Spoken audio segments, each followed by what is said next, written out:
Là, il y a deux places qui sont pas prises. Alors, réunissez-vous parce que on n'est pas beaucoup. Les téléphones portables, je vais les prendre. Voilà. Si. Téléphone portable, madame. Vous êtes bien turbulente. Une dame de votre âge, normalement, elle doit être... Oh, pardon, c'est pas ça, pas de votre âge. 17 ans. Mais ça va le premier rang? Il faut dire ouais. Ça va le premier rang? Ouais. Ça va le premier rang? Ouais. Premier rang, vous savez, vous êtes un peu les capitaines de la soirée. Non mais c'est vrai en plus, c'est vrai, en humour, les premiers rangs, ils sont hyper importants. Quand le premier rang, il rigole pas, c'est pas drôle. Quand le premier rang, il rigole, c'est drôle. Donc grosse responsabilité, vous en êtes conscient? Ok.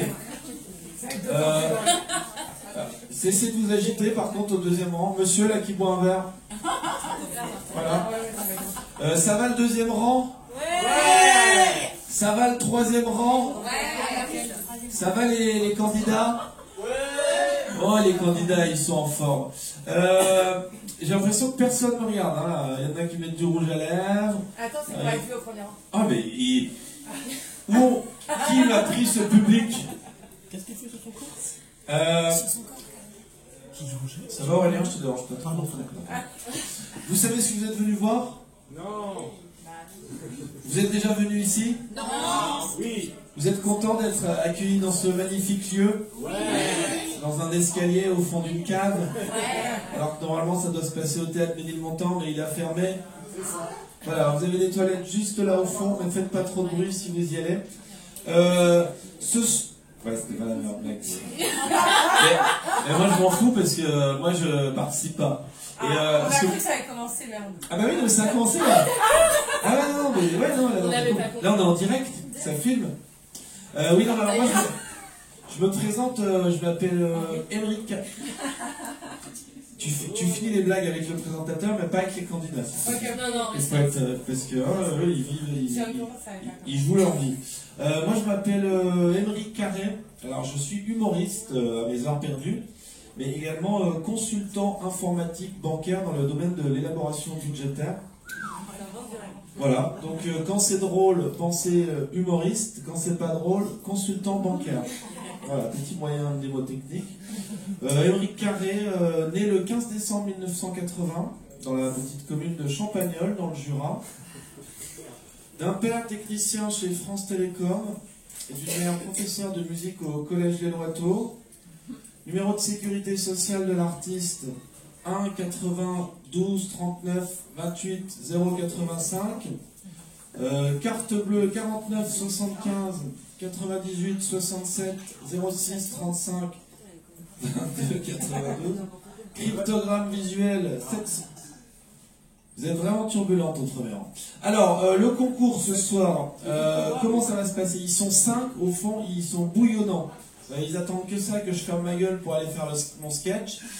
Ils vont passer, ils auront 8 à 10 minutes. Je vous demande de leur réserver le meilleur accueil. À la fin de leur passage, vous aurez des petits papiers qu'on vous a distribués pendant ma présentation, ce qui m'a permis de beaucoup me gêner, des petits tickets. Et vous voterez pour les deux que vous aurez préférés. Ou alors celui que vous êtes venu voir et celui qui était vraiment le meilleur.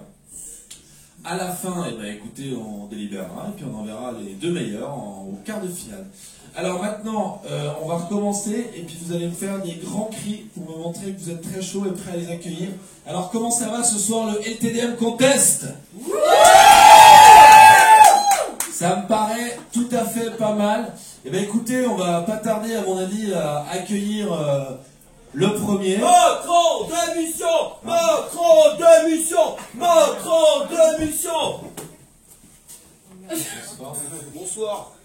Macron démission. Bravo. On s'enflamme pas. Hein. Je suis humoriste, je fais des blagues. Je les connais. Non, il y a des gilets jaunes ce soir dans la salle? Un quoi?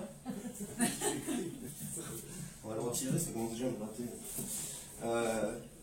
Ouais, non, surtout que c'est quand même l'un des slogans, je veux dire, il est dans le top 5 des slogans les plus pourris depuis l'histoire des slogans pourris, quoi, je veux dire. Macron démission. Non, sérieux, ils ont réfléchi les mecs qui ont écrit ça? Super, on le dégage, ouais, on a gagné, on le dégage. C'est génial. Ça change quoi? On met qui à la place?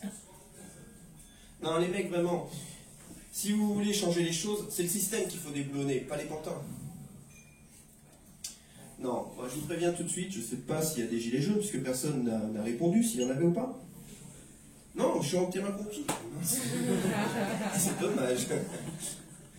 Non, mais je ne les soutiens pas, je préfère prévenir, hein, je suis humoriste, mais je ne les soutiens pas. C'est trop dangereux. Et puis ils n'ont pas besoin de moi, hein, ils ont déjà une longue liste de soutien. Francis Lalanne, qui se propose d'être leur leader suprême.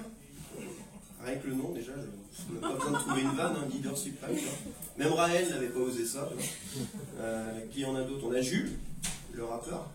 Donc lui, je pense qu'il est chargé de s'occuper de toute la partie revendication. C'est lui qui écrit les revendications.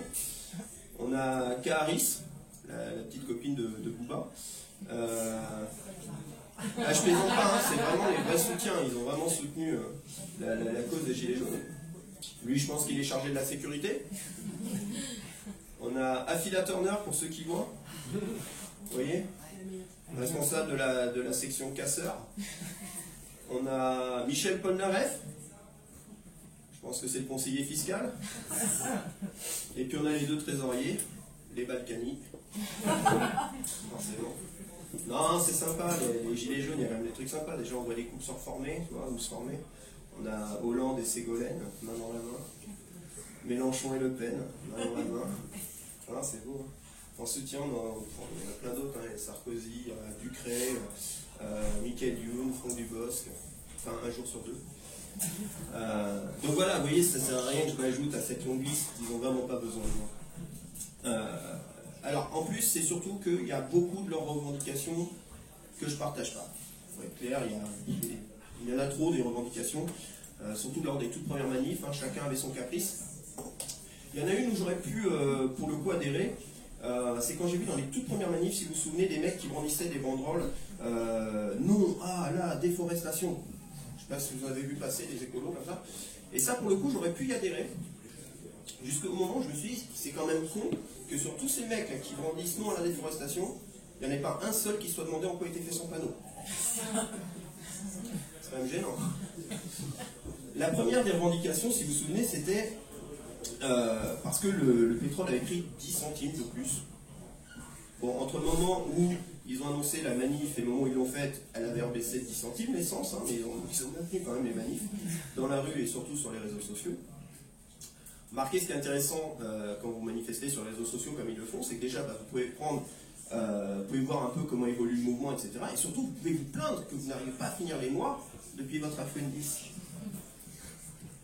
Non, vraiment, oui, j'ai beaucoup de mal, moi. Et j'ai vraiment eu beaucoup de mal, c'est à les trouver crédibles, c'est quand j'ai vu un mec arriver sur un rond-point pour manifester, au volant de son tout nouveau coupé cabriolet Peugeot. Ah ouais, non mais c'est sûr, je veux dire, lui, s'il n'arrive pas à finir les mois, c'est sûrement à cause de la politique de Macron, je veux dire, hein, c'est évident, quoi. Et en plus, alors, le plus drôle là-dedans, c'est que ça, c'était sur un rond-point à Rouen. À quel moment le mec se dit, c'est intelligent d'acheter un cabriolet en Normandie? Alors, en plus, eux, ils ont perdu toute crédibilité à mes yeux. C'est quand je suis arrivé au rond-point suivant et que j'ai vu les mecs filtrer les voitures. Toi, t'es jaune, tu passes. Toi, t'es pas jaune, tu passes pas. Alors, les mecs, je vais vous dire un truc, ça porte un nom, ça. Hein. Alors, le nom, il diffère en fonction des pays. Aux États-Unis, on appelle ça la ségrégation. En Afrique du Sud, on appelle ça l'apartheid. Dans le reste du monde, on appelle ça Daesh. Moi, je peux pas être pour ça. Je sais pas, Mandela, Rosa Parks, ça vous parle ou pas? Ah, d'ailleurs, en parlant de Rosa Parks, il y a eu un truc qui n'a rien à voir avec les Gilets jaunes, il y a 2 mois. Il y a une dame dans un avion qui s'est fait insulter parce qu'elle était noire. Comme quoi, l'histoire, ça tient un peu de choses. Hein. Si Rosa Parks avait eu les moyens de prendre l'avion plutôt que le bus, on n'en serait pas là. Hein, n'est-ce pas? Il y a quand même des choses positives au mouvement des Gilets jaunes, pardon. Bah déjà, c'est que les CRS, les filles, sont tellement occupées avec eux qu'entre 2 ronds-points, on peut enfin rouler. Puis on a eu récemment les lycéens, je ne sais pas si vous avez vu, qui ont rejoint le mouvement. Alors je vous passe les revendications. On veut une meilleure bouffe à la cantoche, on veut plus de pauses. Rigolez pas, c'était pas une blague, c'est vraiment leur revendication. Ouais. Non, mais ça a quand même un point positif, ça. Déjà, c'est que ça permet de voir des CRS aller à l'école. C'est pas habituel. Et puis, pendant que les CRS sont occupés là-bas, bah, ça permet à leurs gamins de pouvoir profiter d'un repas sans entendre les propos beaufs et racistes de leur père. C'est un avantage. Non, mais le principal souci avec les gilets jaunes, c'est qu'ils pensent beaucoup à eux, c'est évident, et je pense que malheureusement, ils ne se rendent pas compte que le prix de l'essence, il va falloir qu'il augmente. C'est inéluctable. Si le gouvernement augmente le prix de l'essence, c'est pas que pour nous embêter, hein, il va falloir l'augmenter, parce que déjà, à un moment donné, il n'y en aura plus. Et puis, bah, je vous le rappelle, l'essence, ça pollue. Pour ceux qui ont oublié, il y a 2 mois, là, il y a eu une marée noire en Méditerranée. Donc, oui, je sais, c'est vite oublié, mais il y a une marée noire en Méditerranée. On me dirait d'habitude, les marées noires en Méditerranée, c'est plutôt des Érythréens. Je sais pas ce qui est le pire. Enfin voilà, donc faut faire bouger les choses, quoi. Il faut, moi je suis pour qu'on augmente vraiment le prix de l'essence, quoi. Et c'est pour ça que bah, si le gouvernement décide d'augmenter le prix de l'essence, bah, même si ça m'embête moi perso, bah, je laisse ça faire. Surtout que c'est pas, enfin je veux dire, ils font des choses et c'est pas facile en plus pour eux, le gouvernement. Je veux dire, rappelez-vous que juste avant les Gilets jaunes, Nicolas Hulot a quitté le gouvernement.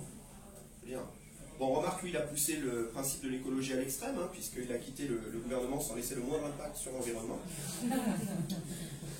Enfin voilà. Non, mais je dirais que pour les Gilets jaunes, déjà, si vous voulez bien se faire voir vraiment, ils pourraient se rendre utiles en plus, ces gens-là. Je veux dire, quitte à être sur les ronds-points, apprenez aux automobilistes comment les prendre. Non, je pense que le principal problème du gilet jaune, c'est que son gilet réfléchit plus que lui. Voilà. Merci beaucoup.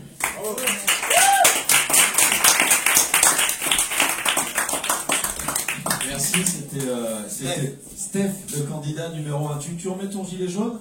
Non. Et tu retournes à la manifestation, c'est ça? Je l'aurais bien brûlé, mais... Voilà, c'était l'analyse